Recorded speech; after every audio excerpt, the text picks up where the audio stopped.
আসসালামু আলাইকুম বন্ধুরা, কেমন আছেন সবাই? আশা করি অবশ্যই ভালো আছেন। তো বন্ধুরা, আমাদের গত ভিডিওটা ছিল 12% লাভের ওয়েজ আনা ডেভেলপমেন্ট বন্ড।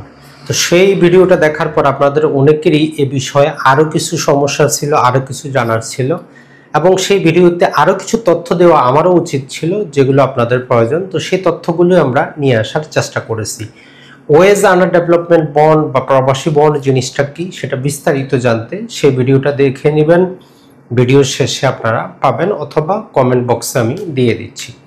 তো বন্ধুরা, ওয়েজ আনা ডেভেলপমেন্ট বন্ড বা প্রবাসী বন্ড, এই বন্ডটা ক্রয় করতে আপনারা অবশ্যই ন্যাশনাল আইডি কার্ডের প্রয়োজন হবে। পূর্বে নিয়ম ছিল না, নিয়মটি নতুন করে কিন্তু করা হয়েছে গত প্রায় 2 থেকে 3 বছর যাবত।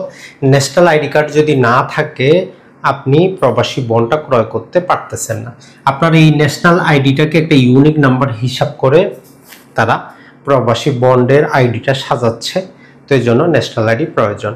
এখন আপনি প্রবাসী টাকা পয়সা আছে, ন্যাশনাল আইডি নাই, আপনি কি ক্রয় করবেন না নাকি? তো এক্ষেত্রে আমরা আশ্রয় নিব আইনের দুর্বলতায়। মনে রাখবেন, আদালতে একই আইন পড়ে বাদী বিবাদী দুই পক্ষের মামলা কিন্তু লড়া হয়। এর কারণ হচ্ছে আইনের যে দুর্বলতা, এগুলো সুযোগ নেওয়া হয়। আমরাও এই আইনের দুর্বলতার সুযোগ নিব। সেটা হচ্ছে এই আইনেই যে জিনিসটা বলা আছে যে কারা কারা ওয়েজ আনা ডেভেলপমেন্ট বন্ড ক্রয় করতে পারবে। 1 নম্বরে সেখানে যেটা বলতেছে যে প্রবাসী নিজ নামে ক্রয় করতে পারবে। 2 নম্বর হচ্ছে তার মনোনীত ব্যক্তির নামে। 3 নম্বর হচ্ছে তার বেনিফিশিয়ারি। তো আমরা এই 3 নম্বরটার আশ্রয় নিব, অথবা 2 নম্বরটার আশ্রয় আপনি নিতে পারেন।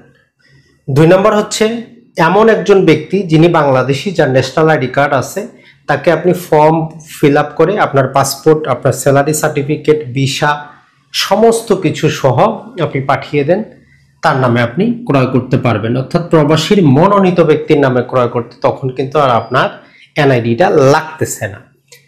আরেকটা হচ্ছে আপনার ফ্যামিলির বেনিফিশিয়ারি, যাদের কাছে আপনি টাকা পয়সাটা পাঠান, আপনার ছেলে মেয়ে, স্ত্রী, বাবা মা, এদের নামে আপনি ক্রয় করতে পারবেন। যে ফর্মটা আছে সেখানে অপশন দেওয়া আছে। তো এক্ষেত্রে আপনি আপনার পাসপোর্ট, ভিসা, স্যালারি সার্টিফিকেট অথবা ট্রেড লাইসেন্স সমস্ত কিছু দিয়ে তাদেরকে নিকটবর্তী এডি শাখায়, মনে রাখবেন বাংলাদেশে এখন পর্যন্ত 35টা ব্যাংক হচ্ছে অথরাইজড ডিলার। আপনার যদি ব্যাংকের নামগুলোর প্রয়োজন পড়ে আমরা আরেকটা ভিডিও করব, অথবা এই ব্যাংকের এই ভিডিওর নিচে আমরা লিস্টটা দিয়ে দিব। তারপরেও যেমন ধরেন যে ব্যাংক এশিয়া আছে, যমুনা আছে, জনতা আছে, সোনালী আছে, এইগুলো হচ্ছে মোটামুটি অথরাইজড ডিলার। ইসলামিক ব্যাংকগুলো শাখাতে গিয়ে লাভ হবে না, ইসলামিক ব্যাংকগুলো এগুলো বিক্রি করে না। তাহলে এই 35টা ব্যাংক হচ্ছে আপনার অথরাইজড ডিলার। তবে উপজেলা পর্যায়ে পাবেন না, গ্রাম পর্যায়ে পাবেন না, ম্যাক্সিমাম জেলা পর্যায়ে। তবে যেমন ধরেন যে পঞ্চগড়ে কোনো অথরাইজড ডিলার নাই, ঠাকুরগাঁয়ে কোনো অথরাইজড ডিলার নাই, দিনাজপুরে আছে অথরাইজড ডিলার। তো এইরকম আপনি বড় বড় শহরগুলোতে যে ব্যাংকগুলো আছে অথবা আপনার অঞ্চলে কর্পোরেট ব্রাঞ্চগুলোতে গিয়ে একটু জানার চেষ্টা করবেন, অথবা বাংলাদেশ ব্যাংকের ওয়েবসাইটে কিন্তু লিস্টে দেওয়া আছে। তো এগুলাতে পাঠিয়ে আপনি এনআইডি নাই এই সমস্যার সমাধান করতে পারেন। আর আমরা রিকোয়েস্ট করব দ্রুতই আপনি এনআইডিটা তৈরি করে ফেলেন। এরপর আসি এডি শাখাগুলো। এডি শাখায় তো আপনি গেলেন, তারা সেই সম্পর্কে হয়তো জানে না অথবা বিক্রিও করতে চায় না। এর কারণ হচ্ছে যে ওয়েজ আনা ডেভেলপমেন্ট যেহেতু একটা বৈদেশিক মুদ্রার লেনদেন করা হয়, অথরাইজড যে ডিলার আছে এদের এডি শাখায় যারা কাজ করেন এদের কাছে পর্যাপ্ত আপ টু ডেট তথ্য এরা কালেক্ট করে না অথবা আসে না। মূল কারণটা হচ্ছে কমিশন বাণিজ্য। এখন ওয়েজ আনা ডেভেলপমেন্ট বন্ডের কমিশনে বলা হচ্ছে যত টাকা বিক্রি করবে ফেস ভ্যালুর 0.5% অর্থাৎ 0.5% তারা পাবে।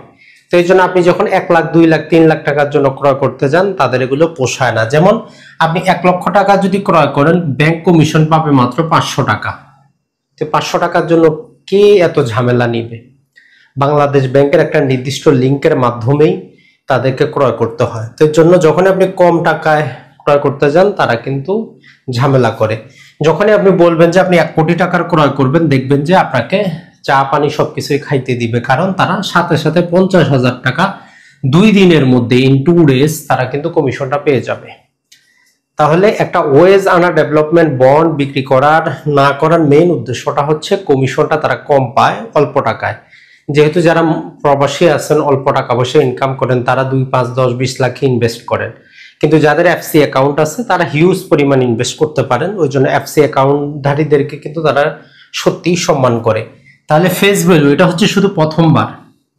এখন প্রতি 6 মাস অন্তর অন্তর আপনাকে যে মুনাফা দেওয়া হয় সেখানে আরো কম কমিশন রাখা হয়েছে, এটা অবশ্যই বাড়ানো উচিত।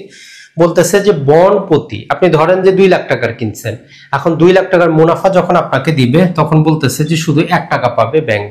তো এটা আসলে আমারও বুঝে আসে না 1 টাকার জন্য ব্যাংক কেন একটা ট্রানজাকশন করবে। এরপরে কেউ যদি মারা যায় তার যে মৃত্যু ঝুঁকিটা আছে এটা দেওয়ার ক্ষেত্রে তো আরো কম, বলতেছে যে 8 আনা করে পাবে মাত্র একটা মৃত্যু ঝুঁকি। এই কারণে বাংলাদেশ ব্যাংকে আমরা বলবো, সরকারকে আমরা বলবো এই কমিশনটা আপনি বাড়িয়ে দেন, যে মুনাফা দেওয়ার সময় বন্ড প্রতি অ্যাটলিস্ট 50 টাকা করেন, না হলে ব্যাংক কেন অযথা সময় নষ্ট করবে। আর এই যে কমিশনের ক্ষেত্রে ফেস ভ্যালু এক্ষেত্রে প্রয়োজনে 1 টাকা বা 2 টাকা করে দেন, কত পর্যন্ত? 10 লাখ টাকা পর্যন্ত। তাহলে কম মূল্যের ক্ষেত্রে তারা বিক্রি করতে চাবে। জাস্ট আমরা সাজেস্ট করতে পারি। তবে সরকারকে 2 জায়গায় কমিশন দিতে হয়, যেহেতু এগুলো সরকারি অর্থ মন্ত্রণালয়ের অধীন।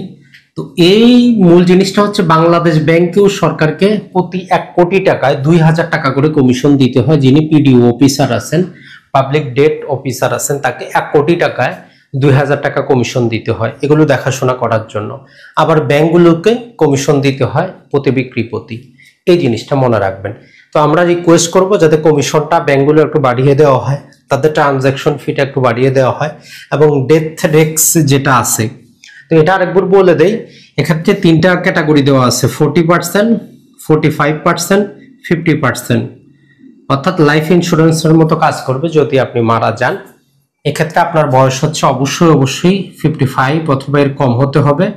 আর সর্বোচ্চ ডেথ রিস্ক যে বেনিফিট পাওয়া যায় এটা 5 লাখ টাকা পর্যন্ত আপনার ফ্যামিলি বা নমিনি পাবে।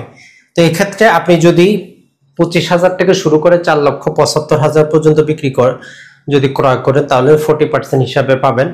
আর যদি 5 লক্ষ থেকে 9,75,000 পর্যন্ত তাহলে 45, আর 10 লাখের উপরে যদি ক্রয় করেন তাহলে 50% হিসাবে, তবে ম্যাক্সিমাম 5,000 টাকা পাবেন। তো এটা গেল আমাদের 2টা জিনিস। এখন আসি অনেকের আরো যে প্রশ্নটা ছিল বা আরো যে সমস্যাটা পড়ি যে ভাই আর কি কি লাগতেছে ক্রয় করার জন্য। তো মনে রাখবেন বর্তমানে ক্রয় করার জন্য আপনার এনআইডি যেমন লাগতেছে, বৈধ একটা পাসপোর্ট লাগতেছে, আপনার ভিসা কপি লাগতেছে, আপনার স্যালারি সার্টিফিকেট অথবা ট্রেড লাইসেন্স। কারণ যারা ব্যবসায়ী আছেন, পেশাজীবী আছেন, এরাও কিন্তু ক্রয় করতে পারবেন। এর পাশাপাশি আপনার একটা অ্যাকাউন্টের প্রয়োজন হবে, যেই অ্যাকাউন্টে প্রতি 6 মাসে আপনার মুনাফাটা যুক্ত হবে। মনে রাখবেন পূর্বে চক্রবৃদ্ধি হারে ছিল, তো এই জন্য আপনার মুনাফাটা আপনি 5 বছর পরে নিলে বেশি টাকা পাইতেন। তো এখন আপনি উঠান আর না উঠান, আপনার প্রতি 6 মাস পর পর আপনার মুনাফাটা আপনার সেভিং অ্যাকাউন্টে যুক্ত হয়ে যাবে। অ্যাকাউন্টটা আপনার হইতে পারে, আপনার মনোনীত অন্য কারো হইতে পারে, তাতে কিছু যায় আসে না, সেটা আপনার ফর্মে থাকতে হবে। আর অনেকেই যে জিনিসটা করেন বা যারা পূর্বে ক্রয় করেছেন তারা জানেন না কোথা থেকে নগদায়ন করবেন।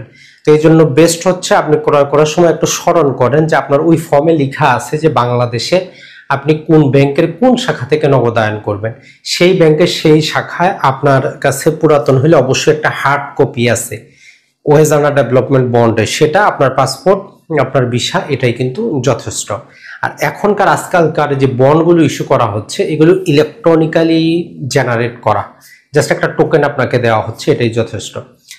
আর যারাই বলেন যে ভাই আমি দেশের বাইরে আছি, এখানে দূতাবাসে, এমবেসিতে বা যেই বৈদেশিক শাখাগুলো আছে এগুলাতে আমি পাচ্ছি না, তাহলে আপনাকে আমরা বলবো লিস্ট আপনি দেখে, এই যে সোনালী ব্যাংক আছে এরও মোটামুটি অনেকগুলা প্রায় 20টার উপরে এডি ব্রাঞ্চ আছে, সেখানে আপনার ফ্যামিলির কাউকে পাঠান, যাবতীয় ডকুমেন্টগুলো পাঠান, ফর্মটা অনলাইন থেকে আপনি পূরণ করেন, কত টাকার ক্রয় করবেন সেখানে লিখেন, তারা আপনাকে একটা কি করবে ইন্টারন্যাশনাল অ্যাকাউন্ট নাম্বার দিবে, সেই অ্যাকাউন্ট নাম্বারে আপনাকে ডলারে টাকাটা সেন্ড করতে হবে।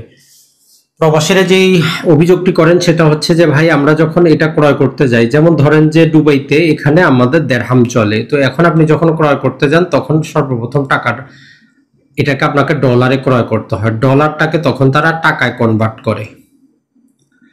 এইটা করতে গিয়ে কিছুটা আমরা মানি এক্সচেঞ্জের যে খরচ সেটা দিতে হয়, পাশাপাশি মানির যে রেট সেটা কম পাই, পাশাপাশি দেশে টাকা পাঠাইলে সরকার যে 2.5% প্রণোদনা দিত সেটাও কিন্তু আমরা পাচ্ছি না।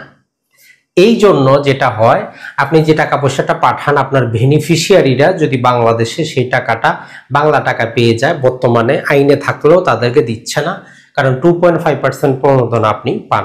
তো আশা করি টোটাল জিনিসটা আপনারা বুঝতে পারলেন। তারপরে যদি ওয়েজ আর্নার ডেভেলপমেন্ট বন্ড সম্পর্কে আপনার আরো কিছু জানার থাকে অবশ্যই জানাবেন। আরেকটা কথা, এখানে আপনার একটা দেশের মোবাইল নাম্বার প্রয়োজন হবে, দেশের, আরেকটা হচ্ছে মোবাইল নাম্বার আপনার বিদেশের প্রয়োজন হবে, একটা ইমেল অ্যাড্রেস প্রয়োজন হবে। এইগুলো হচ্ছে প্রয়োজনীয়। তাহলে NID, passport, visa, salary certificate, account, mobile, email, এই কয়টা যদি থাকে সমস্ত কিছু, আর আপনার নমিনি আর পাসপোর্ট সাইজের 1 কপি ছবি আপনার এবং নমিনির, এটা অবশ্যই প্রয়োজন। তো এগুলো দিয়ে আপনি খুব সহজে ওয়েজ আর্নার ডেভেলপমেন্ট বন্ডটা ক্রয় করতে পারবেন। ভালো থাকবেন, সুস্থ থাকবেন। আসসালামু আলাইকুম।